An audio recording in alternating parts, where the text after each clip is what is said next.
इन्नल हम्दुलिल्लाहि वस्सलातु वस्सलामु अला मन ला नबिय्य बअदा। अम्मा बाद,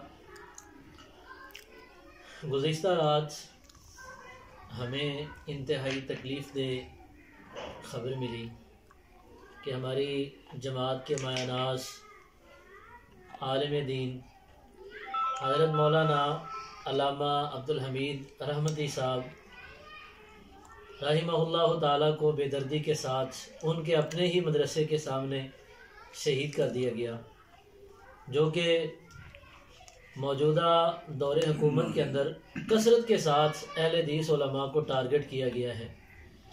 हमारे लिए ये बात बड़ी ही ज़्यादा तशवीश और परेशानी का सबब है कि अहले हदीस अकाबिर उलमा को टारगेट करके उन्हें मंजर से हटाना, ये कोई सोची समझी और प्लानिंग के तहत एक कार्रवाइयाँ हो रही हैं जो कि हमारे लिए नाकाबिले बर्दाश्त हैं।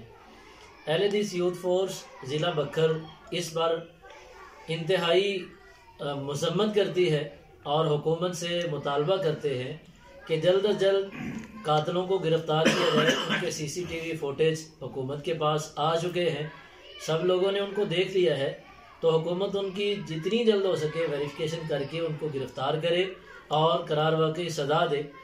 हालांकि गुज़िश्ता दिनों में एजेंसियों ने बाकायदा तौर पर अलर्ट जारी किया था कि अहले हदीस उलमा को टारगेट किया जा सकता है।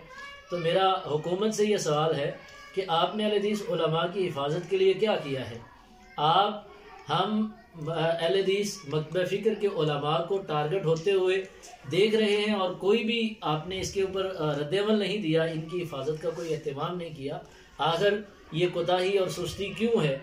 इसके पीछे क्या राज है? कहीं हमें इस बात पर मजबूर न किया जाए कि अहले हदीस अवाम भी एहतजाज के लिए चौकों चौराहों पर हो। हम कायदीन की काल के मुंतज़िर हैं। अगर हमें काल दी गई तो इंशाअल्लाह ज़िला बक्खर में भी भरपूर एहतजाज किया जाएगा और हुकूमत से मुतालबा किया जाएगा कि जल्द अज जल्द इन कातिलों को गिरफ़्तार किया जाए और इन्हें सज़ा दी जाए।